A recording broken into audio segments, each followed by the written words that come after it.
우리 오늘 또 함께 예배할 수 있어서 감사하고 오늘 말씀의 제목 같이 한번 읽어볼까? 시작. 은혜의 기독교의 특별함. 네, 은혜의 기독교의 특별함이란 제목으로 함께 말씀을 나누겠습니다.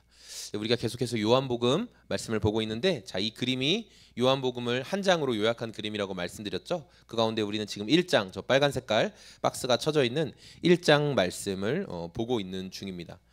우리가 함께 읽은 말씀에 보면 말씀이 육신이 되어 우리 가운데 거하셨다라고 이야기하고 있어요. 그래서 저 그림을 잘 안 보이시지만 가까이 보면 뭔가 지금 텐트 같은 게 저기 그림에 장막이 쳐져 있거든요. 그래서 이따가 저 내용도 같이 설명을 드릴 거예요. 사도 요한이 이 요한복음을 기록할 당시에 초기 교회를 괴롭히던 사상들, 가르침이 있었는데, 그 내용이 혹시 뭔가 기억나세요? 육체적인 것은 악하고 아무것도 아니다. 영적인 것이 중요하다. 영적인 지식을 아는 게 중요하다. 그게 뭐였어요? 맞아요. 영지주의. 여기 오면 그노티시즘이라고 하는 그노시즘이라고 하는 이 영지주의가 있었거든요. 네, 그래서 그노시스. 네, 이게 뭐냐면 이 영지주의 이단들이 교회 안에 들어와서 성도들을 굉장히 혼란스럽게 만들었어요. 대표적으로 이들이 했던 가르침이 뭐였냐면, 예수는 하나님의 아들이 아니다라는 것이에요. 예수는 하나님의 아들이 아니다. 이건 기독교를 정면으로 반박한 거죠. 그래서 그들이 가르치는 것이 뭐였냐? 평범한 청년이었던 예수에게 어느 날 하나님의 거룩한 영이 잠깐 들어왔다.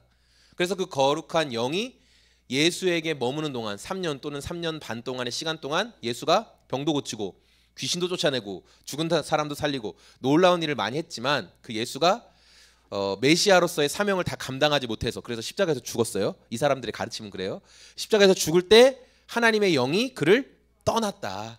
영이 떠나면서 이 예수는 평범한 인간, 그냥 육신으로, 청년으로 죽은 것이다 라는 한 가르침이 있었고, 또 이 영지주의의 또 한 가지 가르침은 뭐냐면, 육체는 악하고 아무것도 아니다. 영적인 것이 귀하고 아름답다. 영적인 것만 중요하다라고 가르쳤기 때문에 예수가 이 땅에 온 것 자체가 사실은 육체를 입고 온 게 아니라 영으로 왔다. 환상, 환영. 우리 흔히 뭐 귀신이나 유령처럼 그렇게 온 것이다. 왜냐하면 거룩한 영이 더러운 육체에 들어갈 수 있다, 없다? 없다. 거룩한 영은 더러운 육체와 함께 할 수 없기 때문에 예수는 영으로 온 거다. 너희들이 본 것은 그래서 이 육체, 피부와 살이 있는 육체가 아니라 영적인 어떤 환상을 너희가 본 거다. 그렇게 이야기한 거예요. 자, 그러니까 우리는 예수님을 사랑하고 예수님을 좋아하는 이유가, 예수님이 우리와 같이 고통도 당하시고 슬플 때 눈물도 흘리시고 예수님이 배도 고파해 보시고 우리를 이해하시고 인간으로서 100% 우리의 고통을 당해보신 예수님이기 때문에 우리가 예수님 더 아는 거잖아요. 그래서 우리가 슬픈 일을 당하고 어떤 아픔을 겪고 어떤 좌절 앞에 무너졌을 때 예수님도 제 아픔을 알고 계시죠? 이렇게 기도할 수 있는 거잖아요. 그런데 예수님이 영적인 존재였다. 그럼 뭐가 돼요? 우리의 아픔이나 눈물이나 희노애락에 대해서 예수님이 진짜 공감할 수 있어요? 아니면 공감하는 척만 한 거예요? 공감하는 척만 한 거예요.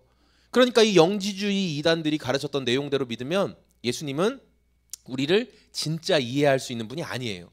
그냥 영적으로 그렇게 보였다라는 거죠. 그런데 히브리서 4장 15절에 뭐라고 말씀하고 있는지 같이 한번 읽어보겠습니다. 우리의 대제사장은 그는 모든 점에서 우리와 마찬가지로 시험을 받으셨지만 죄는 없으십니다. 예수님은, 이 대제사장이 예수님이에요. 우리의 대제사장 예수님은 우리와 똑같이 연약하셨어요. 똑같이 피와 뼈를 가지고 육체의 몸을 입고 이 땅에 오셨어요. 그래서 예수님은 우리가 당하는 고난과 아픔, 시험을 다 똑같이 겪으셨어요. 그래서 예수님이 우리를 다 이해하시는 거죠. 그러나 영지주의 이단들은 예수는 영으로 왔다, 또 예수는 잠깐 동안 예수의 영이 잠깐 동안 육체에 머물렀다 떠나갔다, 이런 식으로 이야기했기 때문에 초대교회 성도들을 구원이 아닌, 하나님이 예수님을 통해 예비하신 구원의 길이 아닌 이상한 쪽으로 가게 만들었다. 멸망의 길로 가게 만들었다는 거예요. 그래서 사도 요한은 아니다, 성도들이여 흔들리지 말아라. 예수님은 영으로만 오신 게 아니라 육체를 입고 오셨다. 그분은 우리가 만졌다. 피와 살, 그분이 흘리신 피, 그분이 튀기신 그 몸이 찢어지면서 흘린 물, 우리 다 봤다. 이렇게 강력하게 이야기하며 강조하는 것이죠. 우리 오늘 14절 말씀 같이 한번 또 읽어보겠습니다. 시작. 그 말씀은 육신이 되어 우리는 그의 영광을 보았다. 그것은 아버지께서 주신 외아들의 영광이었다. 그는 은혜와 진리가 충만하였다. 말씀이 육신이 되어서 우리와 함께했다. 이제 이 말씀. 그래서 여기서 말씀하신 그 말씀이 지난주에 얘기했던 로고스예요, 그렇죠? 로고스. 로고스가 뭐냐? 우주의 질서, 우주의 창조 원리. 자, 이런 것들을 로고스라고 합니다. 그런데 이 로고스가 말씀이 육신이 됐다. 육신. 그러니까 육신의 헬라 말이 사륵스거든요. 사륵스. 뭐 다양하게 발음될 수 있지만 사륵스라고 그냥 할게요. 이 사륵스는 뭐냐면 살덩이. 예, 쉽게 말하면 살덩이. 또 뭐 동시에 여러 이제 문맥에 따라서 혈통, 인간성, 또 육체의 유한함 이런 것들을 표현할 때 사륵스라고 해요. 사륵스. 네. 자, 요한이 로고스 말씀이신 예수님이 사륵스가 됐다라고 선언하는 이유는 뭐냐면 예수님이 저와 여러분과 똑같이 육체의 한계, 육체의 절망을 다 경험하신 분이었고 우리와 함께 완전한 인간의 삶을 사셨다라는 것을 요한이 강조하기 위해서 사륵스라는 단어를 사용해서 요한복음을 기록한 거예요. 우리 오늘 그림 보니까 제가 그림을 좀 확대했어요. 저 1장의 그림. 저기 보니까 이제 텐트 그림 보이시죠? 천막 그림 보이시나요? 네. 요한은 이 완전하신 예수님께서 육체를 입고 우리 가운데 함께 살았다. 이것을 어떻게 표현하냐면 원어적으로는 그 가운데 천막을 쳤다 이렇게 표현하고 있어요. 그래서 예수님이 육체를 입고 우리 가운데 오신 것은 우리 안에 예수님이 우리와 함께 텐트를 치고 함께 사셨다. 영은 텐트가 필요가 없잖아요. 그냥 뭐 비를 맞을 일이 있습니까? 춥거나 더울 일이 있습니까? 근데 예수님이 육체를 입고 오셨기 때문에 이 텐트를 치고 우리와 함께 사는 것처럼 함께 하셨다라고 이 사실을 강조하고 있어요. 그리고 이제 예수님이 부활하셔서 하늘로 올라가신 뒤에는 성령 하나님이 믿는 성도들 안에 텐트를 치고 함께 살아주신다. 그 가르침이 요한복음에 기록되고 있어요. 자, 그런데 제가 이 말씀을 좀 묵상하고 요새 또 캠퍼스에서 이렇게 생명의 삶을 하고 있는데 그러면서 어떤 질문들이 이렇게 나왔어요. 거기에서 기독교의 특별함, 우리 기독교가 타 종교와 비교해서 특별함이 무엇일까라는 그런 질문들이 있었거든요. 저도 좀 생각을 해보게 됐어요.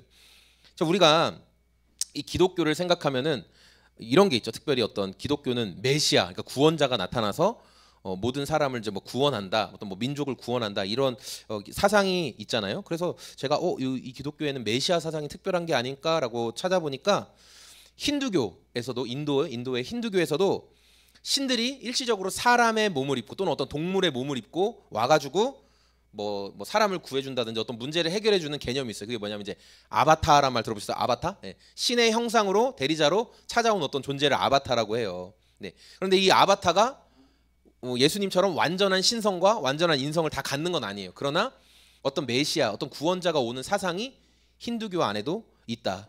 또 여러분 그리스 로마 신화를 보면 신들이 인간의 모습으로 딱 이렇게 변해서 내려와서 뭐 장난을 치기도 하고 사람들을 희롱하기도 하고 막 그렇게 하잖아요. 그래서 신이 인간의 모습으로 내려오는 것은 그리스 로마 신화에도 있구나. 그리고 여러분 불교에서 말하는 석가모니 부처도 뭔가 어떤 깨달음을 얻어서 특별한 존재가 된 것처럼 이렇게 이야기를 하잖아요.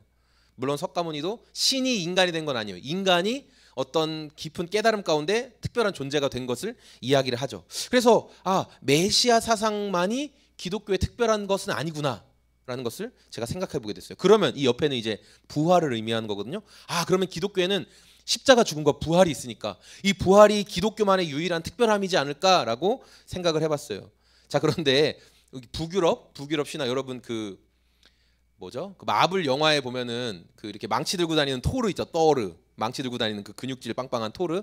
그게 북유럽의 신화에 나오는 오딘 뭐 그런 신들을 이야기하는 건데 이 북유럽 신화에 등장하는 그 북유럽 신화의 가장 강력한 신인 오딘이 자기가 이 이승의 지혜와 저승의 지혜를 다 알기 위해서 그 세계를 구성하고 있는 나무가 있거든요. 흔히 뭐 세계수라고 불리는 그 나무에 매달려가지고 자기가 스스로 창에 찔려가지고 매달려가지고 9일인가를 매달려 있었나? 그래서 이승의 지혜와 저승의 지혜를 그 가사 상태에서 다 배우고 왔다라는 그런 사상이 들어 있어요. 그리고 또 이집트 신화에서도 보면은 죽음과 부활의 신으로 알려져 있는 오시리스 이렇게 눈 모양 혹시 아세요? 눈 모양 이런 거? 예. 그 오시리스가 죽었다가 다시 살아났다라는 신화의 이야기가 있습니다. 물론 그의 부활이 모든 인류의 죄를 용서하기 위해서 죽었다 부활하는 것은 아니에요. 하지만 어떤 지하 세계에 내려갔다 다시 올라왔다. 그 메소포타미아 신화에도 있거든요. 네, 북유럽 신화에도 있고 이집트 신화에도 있고 메소포타미아의 신화에도 어떤 존재가 죽었다가 뭐 지하 세계에 갔다가 다시 살아났다, 부활했다라는 사상이 있다라는 거예요. 그래서 제가 기독교만의 특별함이라고 자랑하기에는 이것도 조금 부족함이 있네라는 생각을 하게 됐어요. 그래서 아니 주님 정말 기독교만의 특별함이 무엇입니까? 라고 고민하면서 말씀을 읽을 때 기독교만의 특별함이 오늘 우리가 읽은 말씀에 나왔어요. 여러분 눈썰미가 있는 분들은 아셨겠지만 오늘 14절에서 18절까지 말씀 중에 가장 많이 반복되는 단어가 있거든요. 그 단어가 뭘까요? 여기 힌트에 나왔어요. 은혜라는 단어예요. 은혜. 이 헬라어로는 카리스인데 이 은혜라는 단어가 이 짧은 구절에 4번이나 반복돼서 등장하고 있어요. 신앙생활 하다 보면 우리가 은혜라는 말을 굉장히 많이 듣거든요. 뭐 은혜로 했습니다. 은혜 받았습니다. 은혜가 있었습니다. 뭐 기타 등등 은혜라는 이름 되게 많고 자녀들 이름 중에도 지금은 좀 덜하지만 지금은 이렇게 무슨 하자를 많이 쓰지만 옛날에 은혜라는 이름 많이 썼거든요. 네, 은혜. 자, 이 은혜가 헬라어로 카리스라는 단어. 이것이 담고 있는 뜻을 이 아래에 잘 설명해 주고 있어요. 우아함, 호의, 선물, 친절, 감사 이런 의미. 그래서 이것을 성경적으로 말하면 뭐냐면 받을 자격이 없는 죄인에게 무조건적인 호의를 베풀어 준 거. 이게 은혜 받았다 이렇게 얘기하는 거예요. 은혜 받았다. 대가가 있는 게 아닙니다. 대가가 있으면 은혜가 아니에요. 그건 대가로 뭔가 내가 또 해줘야 되는 거예요. 근데 은혜는 그게 아니에요. 나는 한 게 없는데 그냥 무조건 주었다. 이게 은혜라는 거예요. 그런데 우리가 이 카리스라는 호의를 누구 때문에 받게 됐냐? 전적으로 예수님 때문에 이 호의를 우리가 받게 됐다라는 거죠. 우리 17절 말씀 같이 읽어보겠습니다. 시작. 율법은 모세를 통해 받았고 말미암아 생겨났다. 하나님께서 이스라엘 백성들에게 율법을 주셨죠. 근데 그 율법은 누구를 통해 주셨다고요? 모세를 통해서 하나님이 율법을 주셨어요. 이 율법은 뭐냐? 이스라엘 사람들이 하나님의 백성인데 어떻게 해야 될지 모르니까 하나님이 하나님의 백성은 이렇게 살아야 된다라면서 10가지 지침을 주신 거예요. 십계명이라고 하죠. 그리고 그 10가지 지침을 율법학자들이 쪼개서 613가지 말씀으로 그걸 막 세분화한 거예요. 엄청나게 세분화했어요. 그러나 핵심은 십계명 안에서 다 파생되어서 나왔다라는 거예요. 그래서 근데 하나님이 이제 이 법을 잘 지켜라라고 주셨는데 여러분 중요한 건 사람들이 이 법을 다 잘 지켰을까요? 그렇지 못했다는 거예요. 지키려고 노력한 사람도 물론 있었죠. 애쓰고 수고한 사람도 있었어요. 하지만 어떤 사람들은 그 율법을 잘 연구해서 오히려 악한 일을 하는데 그 율법을 사용하기도 했어요. 율법은 그냥 기준이 되는 거예요. 어떤 일의 기준. 그러니까 율법이 없으면 사람들은 이게 죄인지 죄가 아닌지 몰라요. 그래서 여러분 우리가 평소에 다니던 그냥 뭐 아무렇지 않게 다니던 길이었어요. 제가 자주 예를 들죠. 근데 거기에 신호등이 생기기 시작하면 그때부터는 신호를 어기로 건너면 어떻게 돼요? 불법을 저지른 게 되는 거잖아요. 평소엔 그냥 다니던 길이었는데 율법은 그런 존재예요. 이것을 지켜야 문제가 없고 지키지 않으면 문제가 생긴다. 그렇게 되는 게 율법이에요. 그래서 여러분 율법의 기준은 딱 두 가지예요. 옳으냐, 그르냐, 했냐, 안 했냐. 이것으로만 율법을 판단한다는 거예요. 하지만 모세를 통해 받은 율법은 지키면 지킬수록 하나님과 더 가까워지는 게 아니라 어떻게 되냐면 나는 율법을 지키면 지킬수록 그리고 율법의 기준으로 나를 보면 볼수록 하나님께 도저히 다가갈 수가 없구나. 하나님은 너무 거룩하고 크신 분이라 감히 내가 그분께 도달할 수가 없구나라는 것을 깨닫는다는 거예요. 율법을 지키면 지킬수록. 그리고 율법을 지키면 지킬수록 어떻게 되냐? 다른 종교에서 나오는 것처럼 개인의 수행, 뭐 참선도 하고 막 금식도 하고 막 자기 몸을 자학하기도 하고 하면서 내가 이렇게 열심히 공로를 보이면 율법을 잘 지키면 천국 갈 수 있겠지? 하나님이 받아들여 주겠지라는 함정에 빠진다는 거예요. 공로주의의 함정. 여러분 인간 편에서 아무리 노력한다고 해도 하나님께 받아들여지지가 않습니다. 그래서 하나님 편에서 마련하신 구원의 방편이 뭐였냐? 예수 그리스도라는 거예요. 사람 편에서 아무리 노력해도 안 되니까 하나님이 내가 구원받는 길을 알려줄게. 예수를 통해서 구원을 받아라 이렇게 말씀하신 거예요. 그래서 예수님을 통해 받은 구원으로 인해 우리의 관점이 변화가 되는데 특별히 여러분 유대인들은 우리만 율법을 받았기 때문에 그러니까 유대인은 하나님이 우리에게만 율법을 주셨기 때문에 이방인들은 사람 취급을 했다 안 했다? 사람 취급을 안 했어요. 아무리 대단하고 뛰어나고 뭐 예를 들어 로마가 유대를 점령했을지라도 로마 사람들을 사람 취급 안 했어요. 너희는 율법을 받지 않았잖아. 우리는 하나님의 율법을 받았다니까.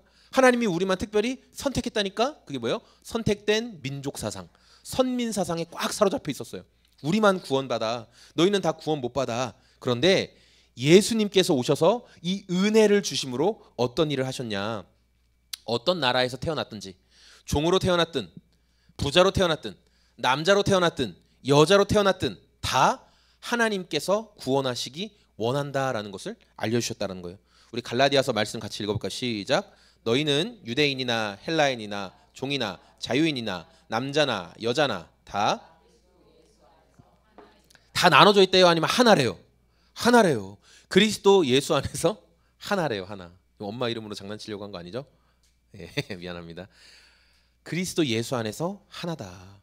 다 나눠져 있고 율법을 받았냐 못 받았냐 지키냐 안 지키냐로 다 나눠져 있던 존재들이 예수님 안에서 하나가 됐다. 먼저 이렇게 은혜를 설명해요. 두 번째, 예수님이 주신 은혜는 우리에게 어떤 변화를 주냐면 삶의 동기, 우리가 무엇을 하기 위해서는 그 우리가 모티베이션이라고 하죠. 뭐가 내가 이렇게 해야 되겠다. 꽃이 너무 예쁘니까, 우리 권사님 꽃이 너무 예쁘니까 내 밭에 심어야 되겠다. 그러니까 예쁘다, 아름답게 만들고 싶다는 동기가 있죠. 동기. 그 동기, 우리 마음의 어떤 동기. 그런데 여러분, 율법은 지켰냐 안 지켰냐 이것만으로 따진다고 했죠. 너 그 지켰냐 안 지켰냐. 그래서 지켰으면 괜찮고 안 지켰으면 벌 받아야 되고, 이게 율법의 기준이라는 거예요. 그런데 그러니까 율법의 기준으로 하면 항상 두렵죠. 내가 이걸 지켰나 안 지켰나, 했나, 하나님이 벌하시려나, 항상 그 생각만 하는데, 그런데 예수님이 보여주신 은혜는 사랑과 희생을 기초로 한다는 거예요. 어떤 사랑과 희생? 우리를 위해서 대신 십자가에 죽으신 사랑과 희생이 먼저 있었다라는 거죠. 그래서 우리가 의무감 때문에 율법이라는 기준이 있으니까 지켜야지 말아야지가 아니라 예수님이 나에게 그런 사랑을 먼저 베풀어 주셨는데 나도 그 사랑을 받은 사람답게 살아야겠네라는 동기가 변화된다라는 거예요. 자, 이게 우리 고린도후서 말씀인데요. 제가 혹시 적어놨나요? 적어놨네요. 자, 보이시면 한번 읽어보겠습니다. 시작. 그리스도의 사랑이 우리를 강권하시는도다. 그가 모든 사람을 대신하여 죽으심은 살아있는 자들로 하여금 다시는 자신을 위하여 살지 않고 오직 자기를 위하여 죽었다가 다시 살아나신 이를 위하여 살게 하려 함이라. 이제는 나만을 위해 사는 게 아니라 나를 위해 죽으신 예수님이 모든 일의 동기가 돼서 예수님의 사랑 때문에 그 일을 하라, 이렇게 성경이 말씀하고 있어요. 또 어떤 변화가 일어나냐? 예수님을 통해 보여주신 은혜를 통해서 우리가 실패하고 연약하고 넘어지는 그러니까 어떤 문제가 생겼을 때 여러분, 제일 먼저 우리는 어떤 타인에게 실망하는 게 아니에요. 나 자신에게 가장 먼저 실망하죠. 나 자신에게. 어제 저희 자녀들 이야기를 죄송하지만 저희 어떤 자녀가 있어요. 흥이 많고 사랑이 많은 자녀인데 너무 귀엽고, 근데 이 자녀가 친구 집에 놀러 갔어요. 근데 제가 가기 전에 얘기했어요. 사랑하는 아들아, 그 친구 집에 가면 민폐 끼치는 행동을 절대 하지 말아라. 그러니까 이 자녀가 네 알겠습니다. 저는 절대 친구 집에 가서 민폐 끼치는 행동 하지 않겠습니다. 아버지 다녀오겠습니다. 그러고 나머지 세 명이 다 같이 갔어요. 우리 승건이네 집에 다 갔어요. 걱정이 됐어요. 왜 셋이 다 가냐, 한 명만 가도 되는데. 그냥 갔어요. 그 저는 이제 아내 1박 2일 출장이었고 저는 이제 전날까지 설교 준비하는데 막 너무 안 되는 거예요. 막 머리도 안 돌아가고. 그래서 막 늦게까지 하고 그다음에 이제 아이들 나가고 설교 대충 마무리 해놔가지고 제가 낮잠 들었거든요. 근데 이제 한 5시 그쯤 됐나? 갑자기 아내도 이제 들어오고, 근데 제가 아내가 전화 온 것도 못 받았던 거예요. 못 받았고. 근데 이제 저희 세 자녀가 들어오는데 이제 한 자녀 잘 다녀오겠습니다 했던 그 자녀가 울면서 들어오는 거예요. 울면서 들어오더니 저에게서 아빠 제가 잘못을 한 것 같아요. 제가 큰 잘못을 한 것 같아요. 그래서 비몽사몽가 아니라 아니 뭐 왜 그래? 그러니까 아내도 화를 내고 동생들도 다 뭐 잘못했다는 거죠. 왜 무슨 일이야? 그랬더니 제가 친구 이렇게 말하는 선인장 인형을 팍 쳐서 부셔버렸어요. 그리고 그 무슨 카드 게임하는데 그 카드도 구겨버렸다는 거예요. 그러니까 갑자기 막 머리가 너무 힘든 거예요. 근데 그 전에 우리 이 아들과 어떤 약속했냐면, 친구한테 그렇게 어떤 피해를 끼친 행동을 하거나 그러면 그때 이제 손바닥 맞았거든요. 그 전에. 그래서 그 다음엔 어떻게 할래? 너 지금 이렇게 아프게 맞았는데 혼났는데 그 다음에 어떻게 할래? 하니까 자기가 100대를 맞겠다는 거예요. 또 이런 짓을 하면 자기는 100대를 맞겠다는 거예요. 100대를 네가 어떻게 맞냐? 아니냐, 자기는 정말 100대를 맞겠다는 거예요. 진짜냐? 정말입니다. 저는 100대를 맞겠습니다. 근데 불과 그게 한두 달밖에 안 됐거든요. 한 3개월이나 됐나? 그래서 이제 그때 모든 걸 금지당했었던 건데, 그래서 제가 그 100대를 때려야 되나? 당연히 말이 안 되겠죠. 그래서 어제 그냥 엎드려 뻗쳐하고 뭘 잘못했는지 생각하는 시간을 가졌어요. 자, 보세요. 불과 한두 달 전에 저는 절대 잘못하지 않겠습니다. 제가 그 잘못하면 몇 대 맞겠다고요? 100대 맞겠습니다. 아버지, 저는 절대 잘못을 안 해요. 하지만 한두 달 만에 어떻게 됐어요? 실패했어요? 성공했어요? 어떻게 됐어요? 실패했어요? 성공했어요? 예, 실패했어요. 그럼 그럴 때 우리는 왜 내가 그 친구 집에 가서 그런 잘못을 저질렀지라기보다는 나 자신에 대해서 실망하죠. 내가 또 실패했네? 아우, 나는 안 되나 보네? 나는 마음을 못 지키네? 나는 하나님 자녀가 아닌가 보네? 이렇게 내 생각이 자꾸만 부정과 원망스러운 쪽으로 가게 된다라는 거예요. 그런데 다른 종교들은 그래서 얘기하죠. 그래, 너는 아직 수행이 부족해. 너 더 금식하든지 아니면 네 몸을 채찍으로 때리든지 뭐 그렇게 해서라도 더 하나님께 받아들여지는 더 좋은 인간이 되라, 그렇게 얘기하는데, 이 기독교의 은혜는 특별한 게 뭐냐면, 그렇지, 넌 연약해. 너는 연약하단다. 네 힘으로는 할 수가 없단다. 그러니까 너에게는 예수님이 필요한 거야. 네 힘으로는 안 되는 거야. 네가 아무리 혀 깨물 정도로 나는 절대 안 할 거야, 난 절대 이런 일 안 할 거야 해도 너는 또 넘어지게 돼 있어. 그러니까 네 힘으로 뭔가 해보려고, 열매 맺어보려고 끙끙 애쓰지 말고 어떻게 해라? 나무 대신 예수님께 붙어 있어라. 포도나무 가지가 열매 맺으려고 끙끙대지 않는다고 했잖아요. 포도나무 열매 맺으려고 끙끙대는 소리 들어보셨어요? 종진이 형제 이제 조만간 듣게 될 거예요. 생명의 삶 하면. 어떻게 하면 돼요? 나무에 잘 붙어 있으면 열매는 자연스럽게 맺어진다고요. 그런데 타 종교에서는 끊임없이 얘기하죠. 넌 아직도 수행이 부족해. 넌 아직도 많은 노력이 부족해. 그러나 복음은 뭐라고 얘기해요? 아니야. 네가 연약할수록 예수님의 은혜는 더 커. 더 기회를 주셔. 그렇게 말씀하신다는 거예요. 그래서 고린도후서 12장 9절에 이런 말씀이 있어요. 같이 읽어볼까? 시작. 내 은혜가 내게 족하도다. 이는 내 능력이, 네가 연약할수록 주님의 은혜는 더 크다. 나 잘났어 하면 오히려 더 넘어진다는 거예요. 근데 그게 아니라 예수님 저 못해요.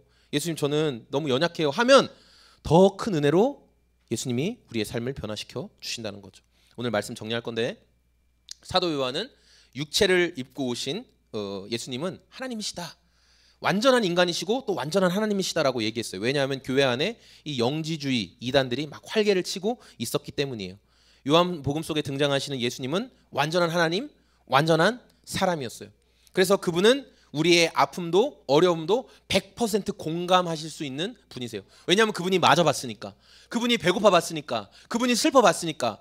그래서 여러분 언제라도 예수님 내 이런 건 이해하지 못하시겠지? 거짓말이에요. 다 이해할 수 있어요. 예수님 나의 이런 좌절감, 이 육체의 한계를 예수님은 모르시겠지? 하나님이니까. 아니요. 예수님도 육체의 한계를 경험하셨어요. 그래서 우셨어요. 내 아픔 예수님은 다 이해할 수 있다라는 거예요. 여타 많은 종교에서 기독교와 비슷한 메시아 사상, 죽음과 부활의 사상 뭐 그런 것들이 있지만, 그러나 다른 종교에서는 신이 뭔가 인간을 위해서 희생하고 죽거나 그 사람을 온전케 하기 위해서 한 건 아니에요. 자기가 더 많은 지식을 얻거나 자기가 더 많은 능력을 얻기 위해서 그렇게 하는 거지. 그렇다라는 거예요. 그리고 가장 중요한 차이는 뭐냐? 인간을 향해 특별한 은혜를 베풀어 주시는 이 특별함이 기독교 안에 있다는 거죠. 우리가 예수님을 알아야 할 이유는 이 예수님이 이 은혜의 통로가 되어 주시는 분이기 때문에 그래요. 그래서 예수님 때문에 저와 여러분들이 하나님의 자녀가 될 수 있었다라는 거죠. 여러분 아무리 율법을 지키려고 노력해 보십시오. 착하게 살아보려고 노력해 보십시오. 내가 절대 하지 말아야지, 이제는 끊어야지, 이제 그만둬야지, 내가 절대 그 자리에도 안 간다. 여러분 100번, 1000번, 수백 번 결심해 보십시오. 반드시 또 무너집니다. 나 절대 화 안 내야지. 내가 절대 절대 안 그럽니다. 내가 이번엔 절대 친구 집에 가서 난리치지 말아야지. 아니요. 또 그렇게 됩니다. 반드시 실패하게 됩니다. 그러면 다른 종교에서는 뭐라고 얘기해요? 넌 끝이야. 너는 변화될 수가 없어. 너는 수행이 부족해. 아니면 더 극단적인 수행을 해서 해봐 라고 하지만 그 결과는 또 넘어진다는 거예요. 또 실패한다는 거예요. 그런데 예수님 때문에, 예수님이 주신 은혜 때문에 이러한 법칙이 완전히 뒤집어졌다. 예수님이 베푸신 은혜를 통해서 우리는 하나님과 그냥 어떤 법적인 의무적인 관계, 내가 말씀을 잘 지키면 하나님도 좋아해 주시고, 내가 말씀을 잘 안 지키면 하나님은 나를 혼내시고, 그런 관계가 아닌 관계가 되었다라는 거죠. 여러분 세상에 어떤 신이 인간의 변덕과 투정을 기다려주고 받아줍니까? 세상에 어떤 신이? 그렇죠? 신에게는 인간이란 창조된 어떤 하등한 존재가 그렇게 대단하지가 않아요. 그래서 신 앞에 변덕 부리고 다른 행동하면 얼마든지 쓸어서 없애버리는 게 신이라는 거예요. 그런데 예수님 때문에 하나님과 우리의 관계는 어떤 관계가 됐냐? 자녀 관계가 됐다는 거예요. 부모와 자녀 관계. 제가 어제 그 일을 듣고 너무 화가 나서 이놈의 자식은 정말 안 되겠구나. 그래서 제가 그래 네가 약속한 대로 100대 맞자 하고 제가 생각해 봤어요. 정말 100대를 다 때리면 어떻게 될까? 이런 생각이 들더라고요. 100대를 다 때리면 100대를 다 때린다고 그 친구가 변화될까? 일단 안 될 것 같고 또 더 나아가서 한 대 한 대 때릴 때마다 부모와 자녀 관계가 점점 더 깨지겠구나. 그런 생각이 더 많이 들었어요. 그래서 예수님이 베풀어 주신 은혜를 통해 우리가 경험하게 되는 건 뭐예요? 이런데도 나를 포기하시지 않는구나. 이런데도 나에게 기회를 주시는구나. 막 엄청 엇나간 것 같은데 어느 순간 들려오는 주님의 잠잠한 음성이 있어요. 내가 여전히 너를 사랑한다. 네. 막 그냥 운전하고 가는 길에 막 전혀 이제 막 예수랑 상관없어. 내 인생 내가 살아. 이러는데 들려오는 주님의 음성이 있어요. 어떤 분은 교회에서 들리는 땡그랑 그 종소리가 지금 주님이 나를 부르시는 것 같아. 빨리 돌아와라. 내가 너 기다리고 있다. 막 그 사랑에 감격해서 안 가면 막 몸이 다 불타버릴 것 같아. 막 그런 뜨거움이 마음 가운데 일어나요. 왜? 예수님이 은혜를 베푸시는 거예요. 여전히 기다리고 있다. 여전히 너를 사랑한다. 말씀하시는 거예요. 우리가 실패하고 넘어져도 포기하지 않으시는 은혜로 붙잡아 주시는 예수님이 우리에게 계속 기회를 주신다. 여러분 이 은혜가 기독교의 특별함입니다. 이 은혜가 나 같은 사람을 계속 기다려 주시다니 여전히 기회를 주신다니 그게 기독교의 특별함, 은혜의 특별함이에요. 오늘 함께 예배하는 저와 성도님들이 그래서 주님 제가 더 은혜 받았으면 좋겠습니다. 제가 더 예수님 사랑 알았으면 좋겠습니다. 그렇게 그 사랑을 알아가고 누릴 수 있는 저와 우리 소금 제작소의 모든 성도님들이 다 되시길 소망합니다.